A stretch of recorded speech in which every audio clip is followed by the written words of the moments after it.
수트라, 사타르마, 분다리카, 수트라, 사타르마, 분다리카, 수트라. 그래서 이 사타르마라는 것은 정법이라는 뜻이죠. 그죠? 정법. SAD, 삿이라는 말은 이제 정이라는 한자로 이렇게 번역이 되고, 따르마는 이제 법을 얘기하죠. 여기서 이제 중요한 경명에서의 의미는 분다리카라고 하는 거죠. 분다리카. 연꽃인데 무슨 연꽃이요? 흰 연꽃이 백년하다. 그래서 우리가 이제 연꽃도 보면 청년, 홍년, 백년 이렇게 이제 여러 색깔들이 있는데, 이 법화경의 경명에서 등장하는 이 백년하의 의미는 우리 마음이 비록 오타각세에 있지만은, 그죠? 우리의 그 근본 자성은 오염되지 않는다. 다시 말해서 번뇌에 물들지 않는다라고 하는 그러한, 다시 말해서 마음의 본성을 나타내고 있는 개념이 바로 이제 분다리카, 수트라라는 것은 경이라는 뜻이에요, 그죠? 경이라는 뜻. 그래서 불교는 부처님께서는 우리 중생이 뭐 사악하다, 뭐 선하다, 악하다 이런 어떤 선악의 개념으로 보지 않고, 모든 생명의 그 근본 마음은 뭐하다? 청정하다라고 이렇게 보고 있어요, 그죠? 마음이 본래 청정한데, 청정한 마음인데 사실 뭐냐면 번뇌에 덮여 있다 이 말이에요. 우리 마음이 번뇌에 덮여 있습니다. 그러니까 마치 이제 거울에 우리가 거울을 닦지 않으면 거울에 먼지가 끼죠, 그죠? 근데 그 먼지가 자꾸 쌓이다 보면 묵은 때가 되거든요. 묵은 때는 잘 안 벗겨지죠, 그죠? 안 벗겨집니다. 마찬가지예요. 우리 마음도 본래는 청정하고 깨끗했다 이 말이에요. 근데 그 청정하고 깨끗한 마음이 자꾸 번뇌에 물다 보니까, 그러니까 여러분들이 이제 그 번뇌에 물들어져 있는 마음을 가지고 보고 듣고 느끼고 생각하기 때문에 우리가 이제 업을 짓더라도 뭐요? 선업을 짓지 못하고 악업을 짓는 겁니다. 자, 그래서 이 법화경이라는 경이 가지고 있는 의미가 이제 바로 우리의 마음은 본래 연꽃과 같이, 흰 연꽃과 같이 깨끗한 마음이다. 이 말은 다시 말해서 뭐예요? 우리 마음은 본래 부처다, 이런 얘기예요. 부처의 친여자리다. 그래서 이러한 말씀을 담고 있는 것이 법화경인데, 특히 이제 이 법화경은 산스크리트본, 다시 말해서 인도의 범어본이 있습니다. 이것을 이제 중국에서 3세기 중엽 이후에 이제 한역으로 번역이 되게 되는데, 그 번역본이 한 6회에 걸쳐서 전해지는데, 지금 현존하는 것은 3본만이 남아있다. 그래서 이제 제일 먼저 이제 번역된 것이 이제 바로 축법호라고 하는 스님이 번역한 정법화경이라는 경이 있어요. 정법화경. 10권으로 이루어져 있다 했어요, 그죠? 이제 우리가 이제 보는 것이 라질이 번역한 406년에 번역합니다. 중국의 장안 당시 이제 그 수도죠, 그죠? 여기에서 이제 번역을 하는데 바로 묘법연화경이라고 하는 경을 번역을 합니다. 그러니까 우리가 이제 보고 있는 묘법연화경이 바로 이 구마라직본이다라는 것을 꼭 기억을 하시고요. 그 다음에 이제 수나라 때 천나, 관다, 구다라고 하는 세 분이 함께 공역했어요. 함께 번역했다는 말이에요. 천품묘법연화경이 이제 있다. 자, 이런 이제 여러 본들이 있고요. 우리가 이제 지난 시간에도 잠깐 살펴봤듯이 우리나라는 특히 이제 법화경이 널리 이렇게 읽혀진 것은 각 나라의 언어로 번역이 돼요. 프랑스어로도 번역이 되고, 영어로도 번역이 되고, 일어로도 번역이 되고, 그죠? 번역이 될 뿐만이 아니라 이 법화경을 중심으로 한 뭐요? 종파가 형성이 되게 돼요. 또 그 종파가 형성되니까 그것을 연구하는, 특히 일본 같은 경우는 대학들이 이제 세워지게 되죠. 그래서 일본에 가면 입정대학이라는 대학이 이제 이 주로 이제 그 대학이 이제 이 일연종이라고 하는 종파의 대학인데 이 법화경 연구가 굉장히 다양한 각도에서 이루어지고 있습니다. 우리나라는 이제 신라 때 원효 스님이 이 법화경 종교라고 하는 것을 연구를 하고 그 다음에 이제 고려 때 대가국사 의천이라고 하는 스님이 천태종을 처음으로 창종을 하게 됩니다. 그리고 특히 이제 중국에서는 천태지선사라고 하는 그래서 법화삼부라 그럽니다. 이거 꼭 외우세요. 따라합니다. 법화현의, 법화문구, 마하지관. 이것은 이제 우리가 보통 정토부 경전도 정토삼부가 있고요. 이제 이 법화경도 법화삼부가 있는데 이 법화삼부는 전부 이제 이 천태지선사가 이 법화경을 각각의 이제 연구를 한 거예요. 그런 것들을 여러분들이 한번 보시면서 특히 이제 이 법화경에 대해서 아주 나름대로 연구를 많이 한 분이 바로 천태지선사인데 이 법화문구에서 39쪽 중간에 보면 전체 법화경은 28품이에요. 몇 품요? 28품 중에 14품, 14품이 나눠져 있습니다. 그래서 14품을 뭐라고 하냐면 정문이라고 한다 했어요. 그죠? 기억하시죠? 그러니까 정문. 이제 뒤에 나오는 이제 후반부의 14품을 본문이라고 이제 얘기를 합니다. 그래서 정문은 이 적자는 자치라는 한자를 쓴다고 했어요. 그죠? 그래서 서가모니 부처님께서 이 현세의 중생세계에 몸을 나타서 그러면서 이제 중생을 제도하기 위해서 이제 그러한 자치들을 보여준 그러한 이야기들이 이제 주로 이 앞에 14품에 나와요. 그래서 정문에서는 대체적으로 어떤 내용들이 나오느냐 하면 성문성, 영각성, 보살성. 그래서 성문성, 영각성, 보살성을 삼성이라고 이렇게 한다. 꼭 기억하셔야 됩니다. 그래서 삼성을 어떻게 해요? 삼성을 전부 하나로 모아. 삼성을 하나로 모아서 어디로 가느냐? 일불성으로 향하게 한다. 그래서 이게 법화경의 제일 핵심이에요. 그러니까 이제 법화경이 등장하기 전까지는 뭐예요? 성문이나 영각들은 나는 깨달음을 얻어 부처가 된다 이런 생각을 못했어. 나는 그냥 성문에 머물고 나는 그냥 영각에 머물고 나는 그냥 보살에 머물고 그 수행의 경지에만 머물 수 있다라는 생각을 했던 거예요.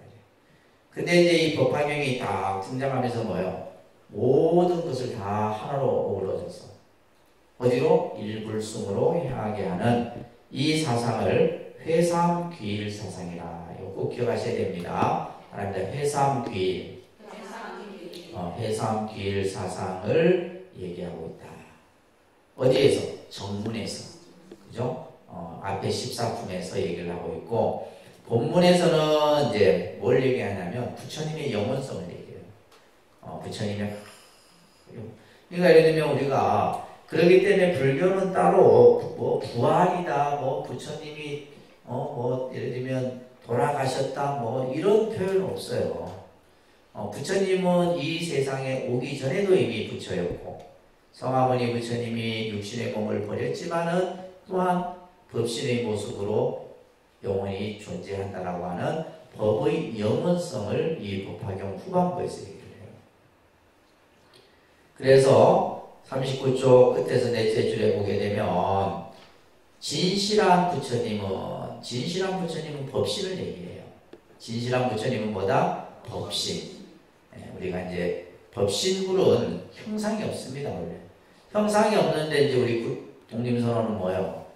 본조불로 비로자나 부처님을 다 이렇게 이제 비로자나 부처님을 모시고 있어요. 그래서 이제 우리 이번에 내일 저만 하는 태화에는 삼신불이 이렇게 모셔져 있습니다. 삼신불. 원래는 이제 삼신불을 해야 되는데 삼신불은 뭐냐면 비로자나불, 노사나불, 서가모니불이에요. 여기 이제 우리가 2층 법당에 서가모니 부처님이 따로 우리가 이제 주불로 모시고 있어서 그래서 내가 이제 좀 그 형식을 깨서 그냥 좌우에 관음지장보살상을 모신 거예요. 근데 후불 테마에는 삼신불이 그대로 이렇게 모셔집니다. 왜냐하면 30부를 중심으로 해서 4대 보살이 다 그게 모셨기 때문에 그런 좀 모습으로 저희가 테마를 모셨어요. 그래서 이러한 진실한 부처님은 구원이라는 말은 오래전에 말이에요. 오래전에 뭐예요? 이미 성도하셨다. 이미 오래전에 다 성도를 이루셨어. 그래서 이 부처님의 본질과 근원과 본체를 나타내는 것이 바로 본문에 해당되는 내용이에요. 그래서 본적에서는 무시무종이야. 다시 말해서 시작도 없고 끝도 없다. 부처님이 언제, 어디서, 어디까지 이런 어떤 기한이 정해져 있는 게 아니다. 무시무종하며 상주해. 상주한다는 것은 늘 머문다 이 말이에요.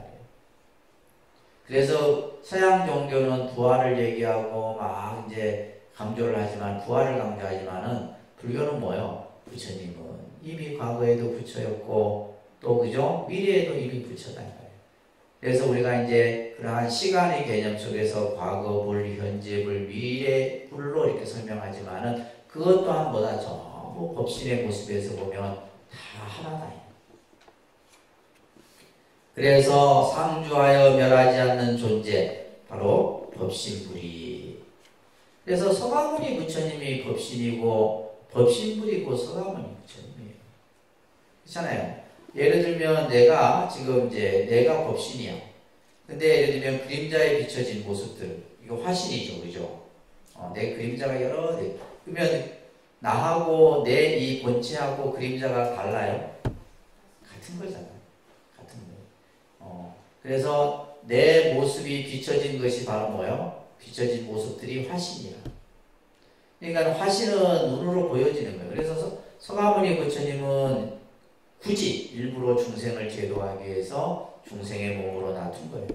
그러니까 서가모니 부처님이 법신이고 보신이 또 법신이고 또 이 법신 안에 뭐가 있고 보신이 있고 보신 속에 또 법신이 있다.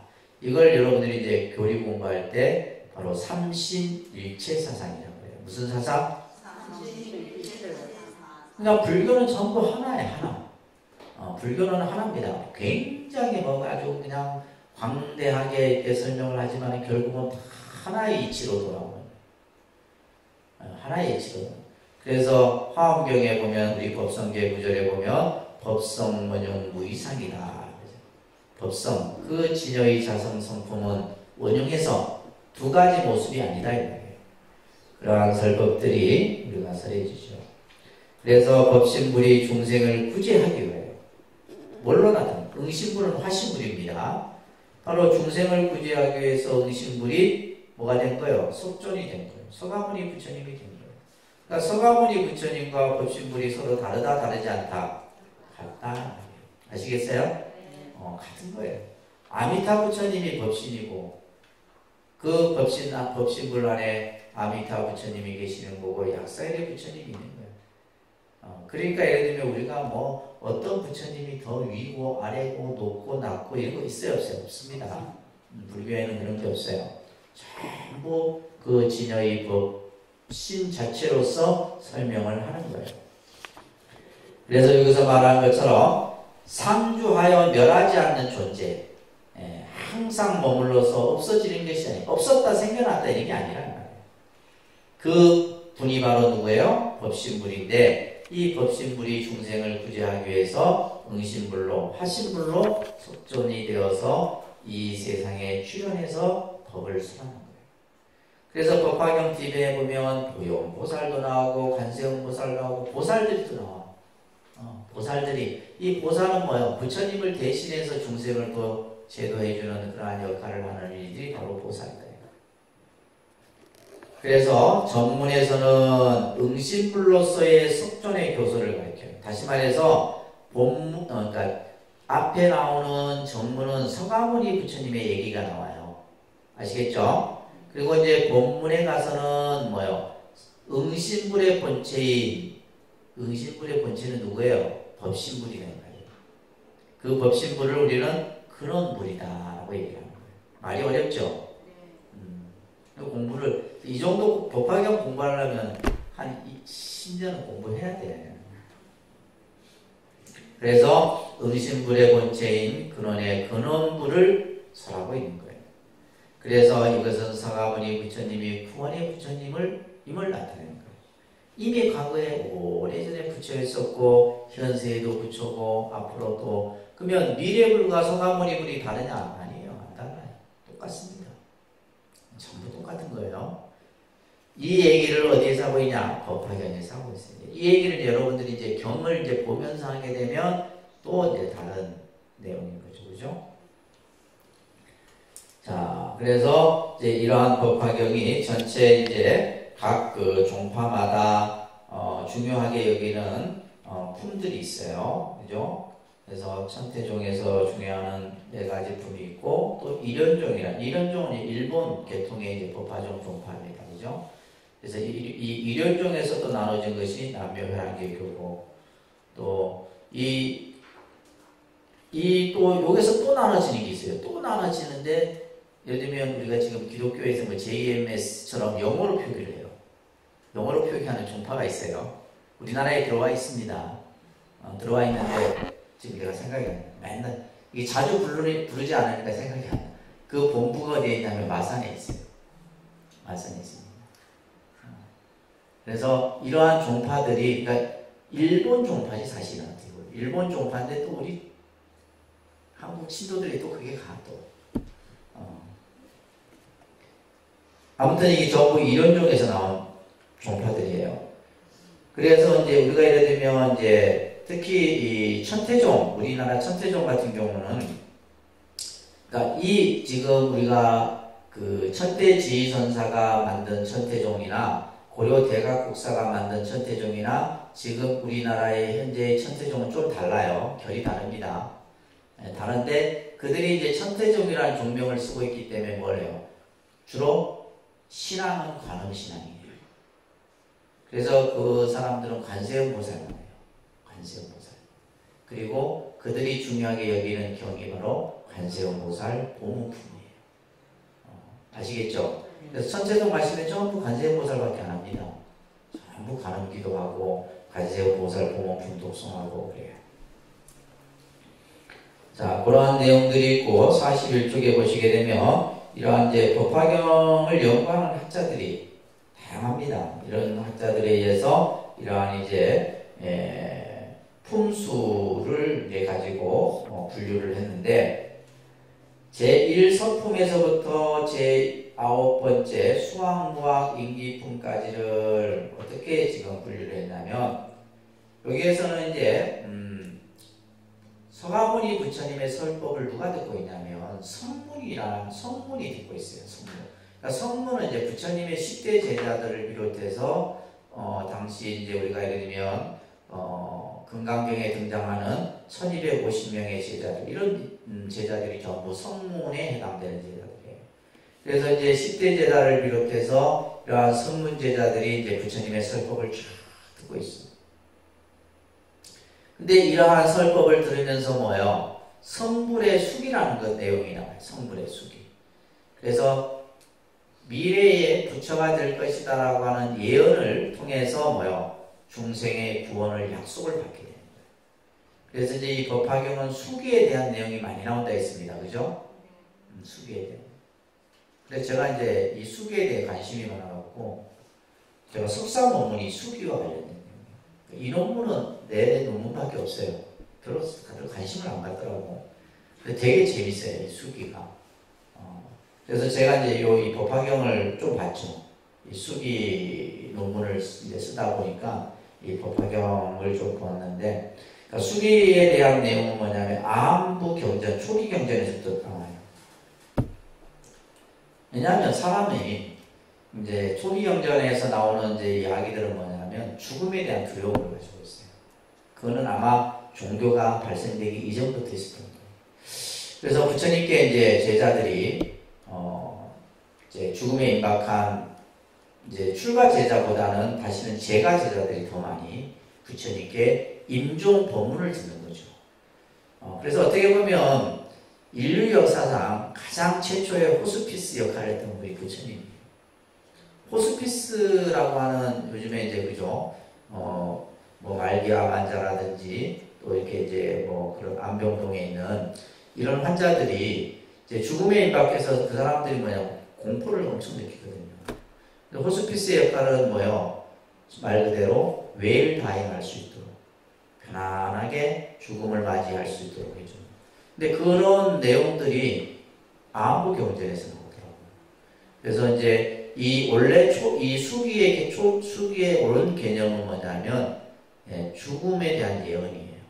죽음에 대한 사후에 대한 기별, 기설 이런 이제 용어로 나오는데 조금 이제 전문 용어죠, 그죠? 그래서 어느 날 제자가 본인이 이제 임종에 다다라서 부처님을 모십니다. 부처님을 뵙기를 청해요. 그래서 부처님을 만나 뵙고 부처님이시여 제가 살아생전에 많은 이와 같은 일들을 좋은 일들을 했습니다. 이제 그러한 좋은 일들을 했는데 내가 죽고 나면 다음 생에 어디로 태어나겠습니까? 다음 생에 대한 기별이에요. 그러니까 이제 그 얘기를 부처님에게 질문을 합니다. 부처님은 다 알고 계시죠? 부처님은 다 압니다. 너는 다음 생에 어디 천상에 어디에 태어날 것이다. 뭐 이렇게 이제 얘기를 하는 거예요. 그러면 그 죽음에 이제 임박한 그 제자는 편안하게 눈을 감는 거죠. 왜? 부처님으로부터 뭘 받은 거예요? 사후의 보증을 받은 거예요. 하나의 그러니까 수기라는 것이 뭐냐면 미래에 대한 보증이에요. 미래에 대한 보증. 이 내용이 이제 점차 발전이 돼갖고 나중에 이제 대승경전에 와서는 보살이 다음 생에 성불에 대한 예언으로 발전돼요. 아시겠죠? 그런 내용들이 이제 경전에서 많이 나옵니다. 지금 여기서도 마찬가지로 개인과 집단에. 그래서 지금 이 법화경에 보면 500제자 수기품, 500명의 제자들이 다 같이 이제 수기를 받고, 또 예를 들면 개별 또 수기를 받기도 하고 그렇습니다. 이런 내용들이 많아요. 그래서 법화경은 사실은 수기예요, 수기. 실질적으로. 그래서 미래에 선물할 것이다라고 하는 것을 부처님으로부터 내가 미리 딱 하는 거예요. 얼마나 좋아, 그죠? 얼마나 좋아. 그러니까 이제 예를 들면 이제 그렇게 하기 위해서는 어떻게 하느냐? 그런 수기를 받기 위해서는 어떻게 하느냐? 법화경에서 뭐예요? 법화경을 쓰고 읽고 외우고 그죠? 하는 이러한 이야기들이 나오는 거예요. 그래서 법화행자들이 보면 좀 믿음이 강해요. 화엄을 믿는 사람들은 화엄도 사실 믿음을 굉장히 강조하는데 화엄은 뭐를 얘기하냐면 마음을 얘기해요. 그래서 이건 알 수 없는 얘기거든. 손에 잡히지 않는 얘기다 말이에요. 근데 법화경은 뭐냐면 손에 잡히는 얘기를 하고 있는 거예요. 여러분들은 어떤 게 쉬울 것 같아요? 그죠? 여러분들 입장에서는 손에 잡히는 얘기가 쉬운 거예요. 불교의 가르침이 그렇습니다. 근데 이제 우리 이제 대한불교 조계종 같은 경우는 그 사상은 화엄 사상이거든. 화엄 사상이기 때문에 뭐가 안 되냐면 이게 뭉쳐지지를 않아요. 화엄 사상은 뭐냐면 이미 부처임을 그냥 천명을 해버렸어. 이미 부처임을 다 부처가 될 수 있는 가능성이 있다는 걸 천명을 해놔버렸기 때문에 그러니까 여러분들이 법당에 와서 기도해야 돼. 그냥 집에서 기도한다. 이런 생각들이 뭐냐면 화엄 사상이기 때문에. 법화경은 그게 아니에요. 법화경은 뭐요? 부처님 탑 앞에 내가 와서 기도를 해야 돼. 그게 달라요. 그래서 신앙에 대한 관점이 다릅니다. 그러니까 좀 보면 이 법화경 하는 사람들이 보면 좀 맹신적 가까워요. 아마 주위에 그런 분들이 있을 거예요. 되게 맹신입니다. 그래서 이제 그걸 잘 바른 길로 가야 되는데 잘못 가면 골치 아파져요. 그리고 왜 그러냐면 이 법화경이 나중에 이렇게 공부하시면 있겠지만은 우리를 끌고 가고 있어요. 그러니까 예를 들면 화엄은 내가 가야 돼. 내가 닦아서 내가 가야 되는데 법화경은 뭐냐면 부처님이 나를 이렇게 쑥 끌고 가는 느낌이에요. 그런 느낌이 들어요. 그러니까 뭐냐면 여러분들은 그냥 따라만 가면 되는 거예요. 따라만 가면 되는데 다른 경전은 뭐냐면 내가 닦아서 내가 수행하고 내가 해야 되는 거예요. 그런 차이점들이 있습니다. 아시겠죠? 자, 그 다음에 제10품부터 22품, 충루품까지는 아까 얘기했던 이제 오종법사. 이 오종법사가 뭐라 했어요? 법화경을 읽고, 그죠? 외우고, 쓰고, 그죠? 그 다음에 설하고, 이런 내용들에 대한 얘기가 나오고 있고, 그러면서 뭐요? 경탑에 대한 신앙이 나타납니다. 뭐에 대한 신앙이 나타난다? 여기서 사실 이제 중요한 게 뭐냐면, 이 탑신앙이 언제부터 성행을 하게 되냐면, 이제 실제 이제 대승불교가 들어서면서부터 이 탑신앙, 사실은 그 탑신앙은 그 이전부터 조금씩 나타나기 시작해요. 어디서부터 나타나면 부파불교 시대 때부터 나타나요. 부파불교. 여러분들이 이제 그래도 전문 과정을 공부했으면 이런 것들이 머릿속에 그려져야 되는데, 네? 우리가 초기 불교 시대 때는 그 신앙의 믿음이 누구였냐면 부처님이에요. 서가모니 부처님이죠. 그죠? 서가모니 부처님에 대한 신앙과 예배의 대상으로 생각했어. 그러니까 불상이 아닙니다. 이때는 불상이 나타나지 않았던 시대예요. 그러니까 부처님이 성도하셨던 보리수나무, 또 부처님의 자치, 부처님의 사리, 가장 중요한 건 사리죠. 그래서 예를 들면 부처님이 열반하시고 나서 사리를 어디에 모셔요? 탑에다 모시나요? 그러다가 부파불교가 되게 되면 특히 여러분들 제가 신도들은 이때는 이 제가 신자들은 승원이 안에 절 안에 들어가지를 못했어요. 이때는 제가 신도들은 오로지 어디에 탑을 중심으로 해서 신앙을 했었어요.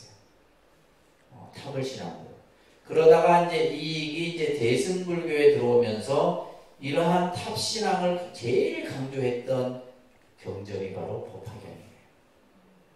그래서 여기 보면 다보탑에 대한 얘기도 나오고 종지용출품 같은 경우는 땅에서 다보탑이 쭉 올라서 천상에 팍 올라가는 그런 장면도 나와요. 그리고 탑에다가 뭘 해요? 예전에는 이제 부처님 사리만 모셨는데 지금 어떤 얘기를 해요? 경전을 내가 써서 쓴 경전을 탑에다 모시는 이런 얘기들이, 그래서 경탑에 대한 신앙이 나타난다. 아시겠죠? 그래서 탑에 대한 신앙들이 나타나게 됩니다. 그리고 이제 제23품 야강보살 본사품부터 보현보살 본사품까지, 여기 이제 관세음보살 본모품도 안에 나오죠, 그죠? 그래서 보살이 등장해서 제 중생을 제도하기 위해서 보살행을 보여주고 또한 다란이를 독송할 것을 강조합니다. 그래서 마지막이 다란이품이에요. 다란이품까지 이제 등장을 합니다. 자, 이런 이제 그 내용들을 우리가 볼 수가 있습니다. 아시겠죠? 자, 46페이지 넘겨보시면 일단 요 개념들을 먼저 좀 한번 이해를 하고 이제 경전을 보게 되면 눈에 경전이 들어옵니다. 근데 경전만 쭉 읽어보면 무슨 말인지를 몰라. 무슨 핵심 내용을 모른다 이 말이에요. 자, 법화경에서 설해지는 이게 중요한 내용이에요. 제2방평품에 보게 되면 괴회설이라고 하는 이제 의미가 나와요. 괴회는 열개자, 그죠?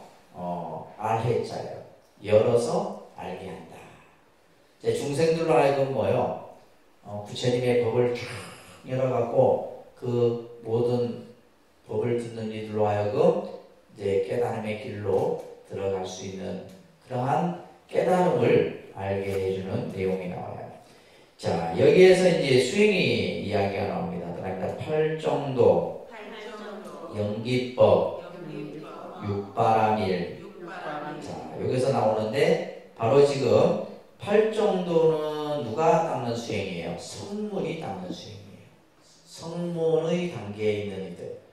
그래서 부처님이 이제 부처님의 제자 10대 제자를 비롯해서 1250명의 제자들에게 제일 처음 설한 수행이 바로 팔정도 수행입니다. 그래서 성문들이 닦는 수행은 무슨 수행? 팔정도 수행이라고 꼭 기억하셔야 돼요. 그래서 성문은 고집멸도 사제의 이치를 깨달은 이들을 성문승이다라고 얘기를 하는 거예요. 우리 사성제 배웠죠? 고집멸도 마지막 도성제가 팔정도 수행인 거예요. 그래서 이제 성문승들은 팔정도 수행을 닦아 이제 닦는 이야기가 나오고 있고, 그 다음에 이제 연각은 연기를 법을 이치를 닦는 이들을 연각승이라고 해요. 그래서 연각을 이제 독각이라고도 합니다. 독각이라 해서 혼자서 수행해요. 혼자서 다 수행하면서 연기의 이치를 깨닫는 이들을 무슨 승? 연각승이다. 그 다음에 이제 보살승은 우리가 이제 보살의 수행은 핵심이 육바람일 수행이에요. 무슨 바람일? 그래서 성문은 팔정도, 연각은 연기, 그 다음에 뭐요? 보살은 육바람일.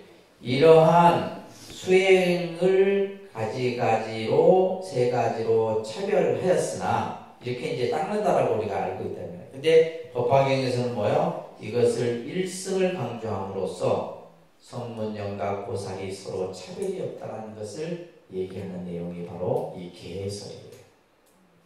그러니까 예를 들면 성문들은 사성제의 이치를 아는 것만으로도 그냥 내가 공부는 이 정도 됐어. 또 연각은 연기법의 이치를 아는 것만으로도 내 공부는 이 정도로 됐어. 보살은 육바람일만 가지고 나는 이 정도 됐다 했는데 법화경은 뭐예요? 아니다 이 말이에요. 거기에서 머물지 말고 어디로 가야 된다? 일불승의 세계로 나아가야 된다. 자, 같이 그 밑에 읽습니다. 불타의 지혜는, 자, 시작. 불타의 지혜는 한없이 깊다. 그 불타의 지혜는 일성을 밝히는 것으로 종전의 성문성, 한다성, 보살성의 삼성을 표현하는 것은 일성을 인도하기 위한 과정에 지나지 않는다. 일성이야말로 불타가 부족한 진리이다. 그죠? 부처님의 지혜는 한없이 깊고 깊어. 이 부처님의 지혜는 오직 뭐예요? 일불승난을 향하도록 하고 있다. 그래서 우리가 성문이다, 연각이다, 보살이라고 하는 삼성을 구별하는 것은 결국 뭐에 지나지 않는다. 여기서 중요한 말이 방편이에요. 방편. 그래서 이 삼성을 전부 일불승으로 향하는 것이 바로 이 법화경 사상의 핵심입니다. 그래서 법화경은 한마디로 뭐예요? 누구나 다 성불할 수 있다는 얘기를, 그것을 명확하게 보여주는 경이 바로 법화경이다. 아시겠죠?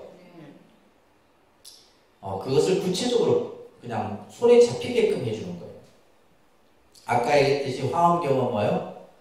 화엄경은 우리가 손에도 잡히지 않을 뿐더러 이해도 할 수 없는데요. 어려운 거예요. 네, 사실 이제 그에 또 이제 근기가 되면 이제 또 다르겠지만, 그죠?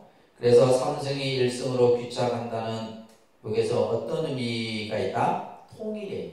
그래서 이 법화경은 통일 사상이에요. 통일. 차별 사상이 아니라 통일 사상. 그래서 아까도 얘기했듯이 법화경을 하는 사람들은 뭐예요? 하나로 뭉쳐집니다. 아시겠죠? 하나로 뭉쳐집니다. 그래서 이제 주로 법화경은 교주가 분들이 많이 해요. 교주가. 그래서 법화경 한다라고 나름 하는 분들을 보면 다 사이비 교주 비슷해요. 그렇게 흘러가면 안 되는데 그렇게 흘러가요. 흘러갑니다. 왜? 이 사상이 가지고 있는 사상이 하나로 모아야 돼요. 무조건. 하나로 다 모아야 됩니다. 근데 우리 화엄은 뭐예요? 제각각이에요. 다 각각. 이 차이인 거 꼭 기억하세요. 아셨죠? 그래서 통일의 의미를 밝히는 것이 법화경의 특징이다. 그러나 성문이나 연각이라도 자기가 성불할 수 있다는 확신을 일으키는 것은 결국 뭘 발견하는 데서 출발해야 된다? 불성, 그죠? 성문과 영각이 결국은 내 안에 불성이 있다는 것을 스스로 확신하고 그 믿음으로부터 이 일불성으로 향할 수 있다는 거예요. 그래서 초기 대승불교는 대소승의 대소승 대립의 대승이다. 이제 예를 들면 이제 처음에 대승불교가 일어났을 때는 소승을 비하했거든요. 근데 법화경은 소승을 비하하지 않고 뭐요? 소승도 대승 속에 다 포함시켜버렸어요. 그래서 법화경의 근본 정신은 대승에서 다시 또 뭘 가냐? 대승만을 얘기한 것이 아니라 일승이라고 하는 개념을 더 강조하게 됩니다. 그래서 초기 반야경에서는 소승 대신에 아라한법, 벽지불법이라 쓰고 있고 보살법이라는 말도 같이 쓰고 있어요. 반야경에서는. 그래서 이 소승이라는 말은 실제 이제 대승에 이제 이렇게 사상관념에 빠져있던 사람들이 대승이 아닌 개념을 소승이다. 그냥 부처님 법에는 소승과 대승이 따로 있다 없다? 없다라는 거예요. 아시겠죠? 부처님 법에는 소승법이 따로 있고 대승법이 따로 있는 게 아니에요. 단지 이제 이러한 소승 대승불교가 일어나는 그 시점에 이제 그런 이제 대승주의자들이 소승이라고 이제 비하를 한 거죠. 그래서 법화경에서 일승을 진실이라고 주장한 이유는 당시의 불교 교단 내에 잘못된 사고 때문이다. 서로서로 이제 뭐야? 예를 들면 성문과 영각과 보살이 서로 나누어져서 있는 거죠.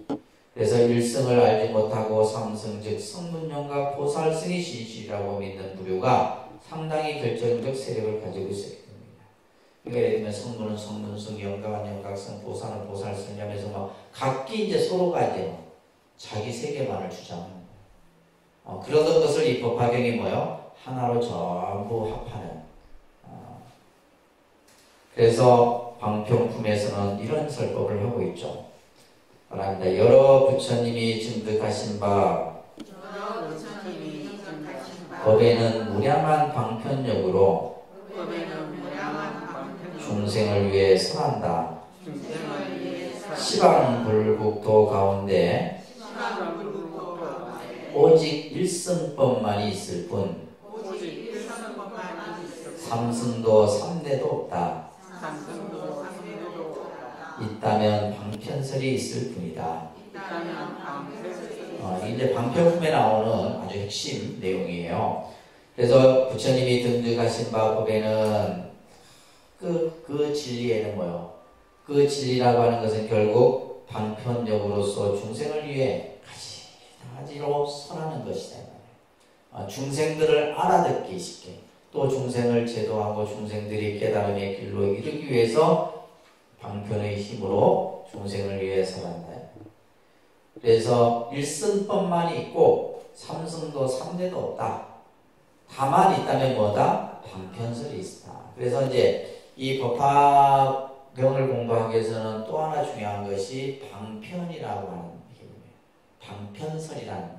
그래서 방편설법이라고 합니다. 방편설법. 불교의 설법은 다 방편설법이에요. 스님들이 법문을 하는 그 설법 또한 뭐다? 방편설이다. 방편설이라는 말은 뭐야? 상황에 따라 다른 거예요.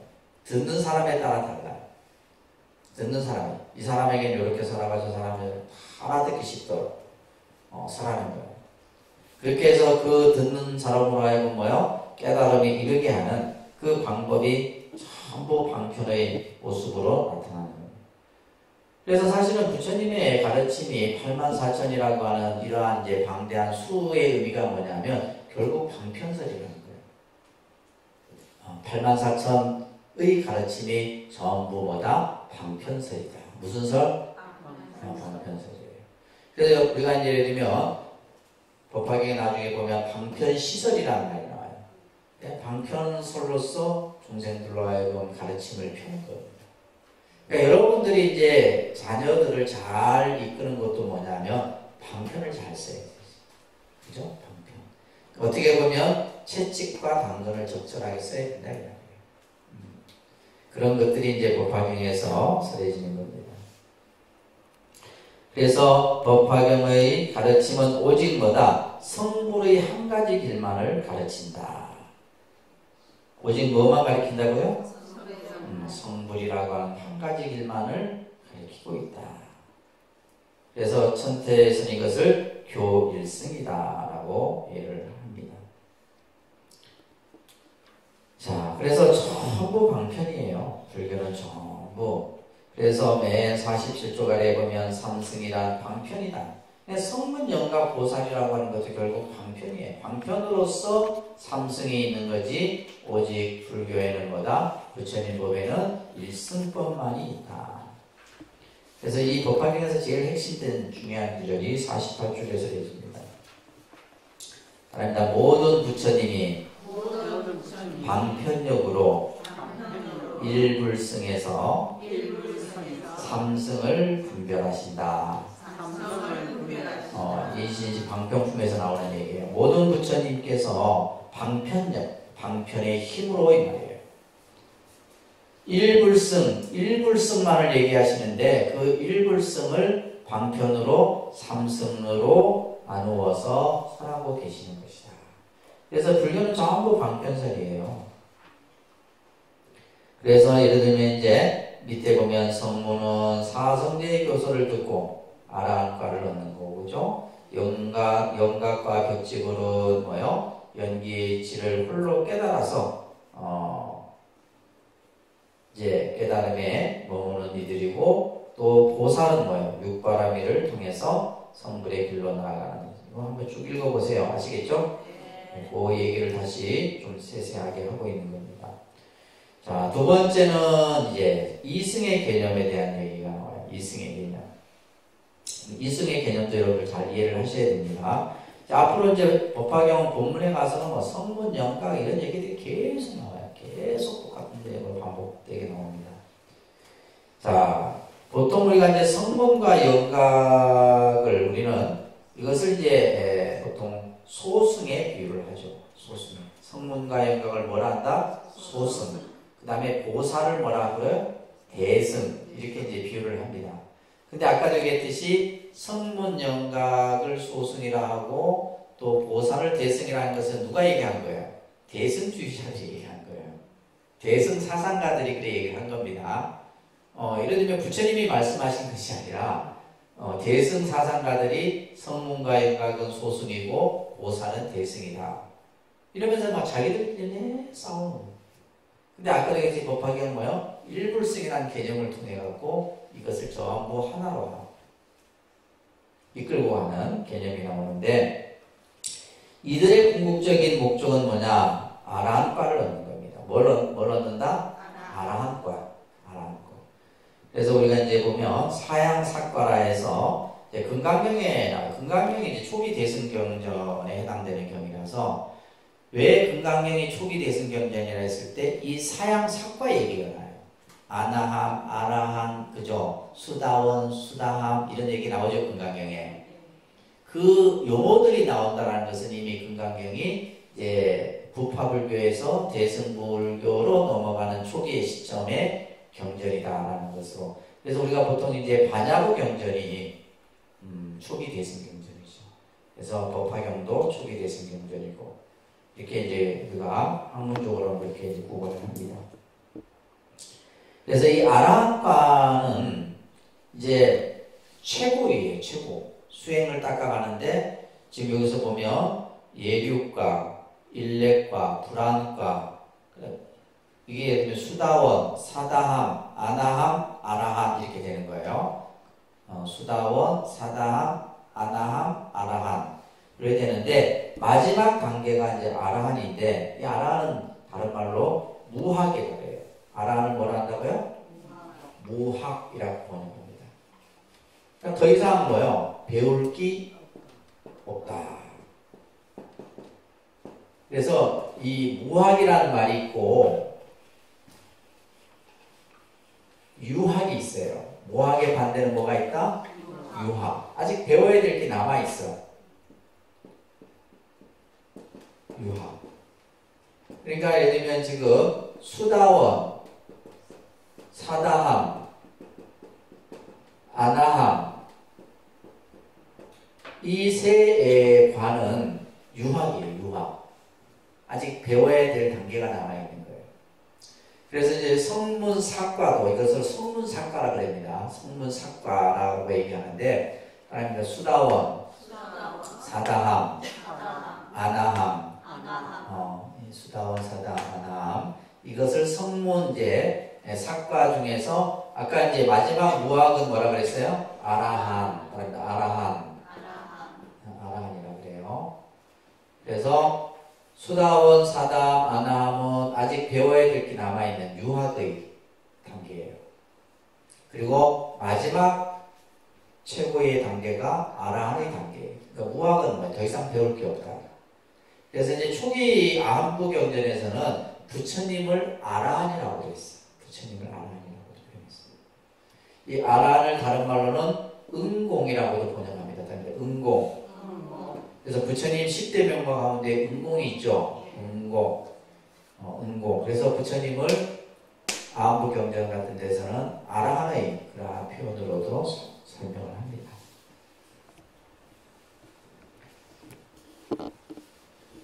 그래서 영원히 열반에 머물러 생사유전의 삶이 없는 자리를 아라한과라고 얘기를 해요. 그러므로 이 이승은 보살행을 실천해서 부처님의 과를 증득하려 하잖아. 그러니까 예를 들면 뭐냐면 소승사과는 뭐냐면 그러니까 여기에서 그냥 머물러 버리는 거예요. 더 나아가야 되는데, 그래서 우리는 가장 이제 중요한 게 공부를 했으면 끝까지 가야 될 거 아니에요. 어떻게 다 중간에 머물러. 예를 들면 기본 과정 왜 하는지 몰라. 기본 과정은 전문 과정 하기 위해서 하는 거예요. 그죠? 기본 과정 할 것 같으면 할 필요 없어요. 그리고 전문 과정 하면 뭐예요? 경전을 보기 위해서 전문 과정 하는 거예요. 그냥 전문 과정에 하면 뭐 하려고. 그냥 졸업증 가지고 뭐 쓸 데 있어요. 쓸 데 한 대 딱 있다. 염라대왕 앞에 갈 때. 불교대학 그래도 내가 졸업을 했습니다. 이 졸업장은 그거 영업이 있습니다. 진짜로. 나 그래서 졸업장 다 모아두고 있어. 통도사 치문반부터 시작해갖고 치문, 사집, 사교, 대교 졸업장 가끔씩 그 졸업장 보면 옛날 생각이 나요.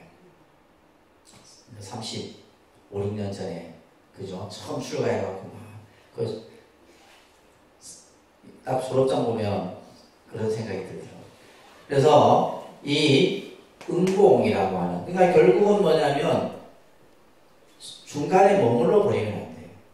근데 지금 이 소승의 수행자들은 자기의 그 단계에서 머물르려고 하는 거예요. 지금 뭘로 나가야 돼요? 보살로 나가야 되고 불로 나가야 되는데, 그래서 지금 그 얘기를 하는 거예요. 왜 이런 생각을 하냐면, 자, 이게 중요한 말이에요.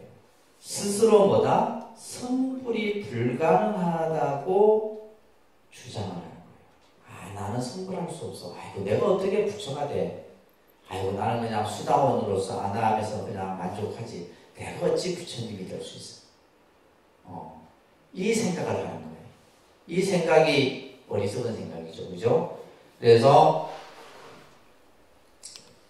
바로 그러한 생각을 하는 부류들을 우리는 뭐라 하는 거예요? 소승이라고 하는 거예요. 그러나 보살은 뭐예요? 대승의 단계에 있는 보살은 뭐예요?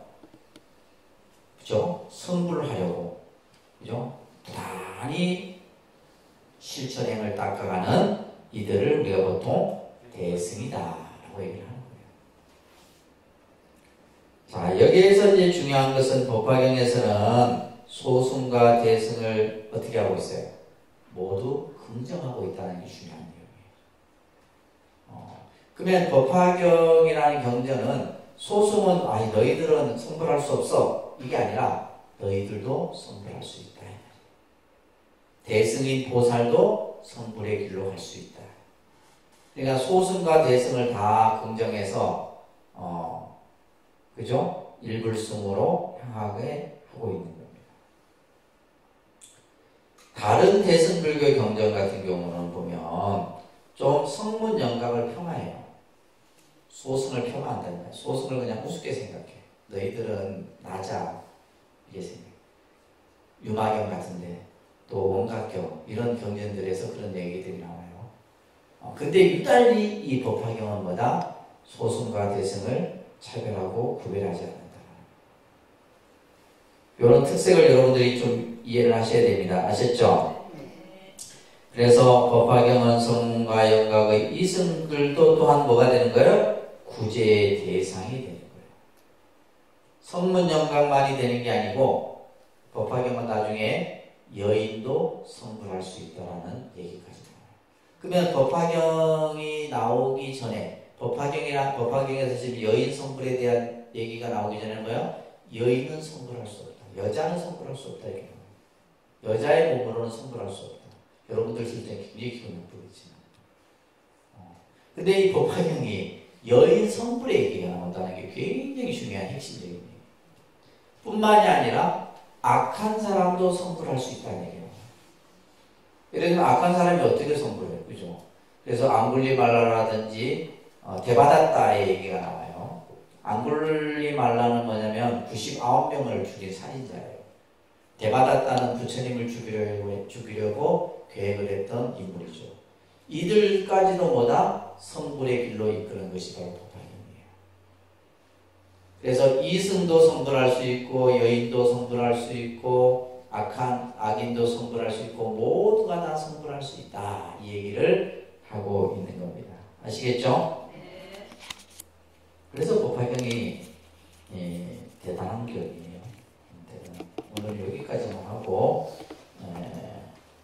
이번 주는 저희가 기도 관계로 조금 이제 공부 시간이 좀 짧았는데 다음 주부터는 정상적으로 하도록 하겠습니다.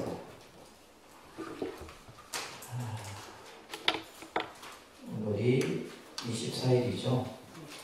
여여심, 진수양, 진여심, 김경숙, 진여심, 성강월, 정정혜, 정행심, 선도혜, 성법화, 수경심 오셨어요. 어디 갔어? 잠깐 내려왔어요. 원지원, 다보행, 만호랭, 진여심, 이정수, 보월심, 수혜양, 길상화, 선지혜, 김주영 권사님. 자, 내일 정한식까지 조금 여러분들 봉사 좀 고생 좀 해주시고요. 내일 다 동참해 주시기 바랍니다. 자, 자리에서 일어납니다. 사원소 함께 할게요.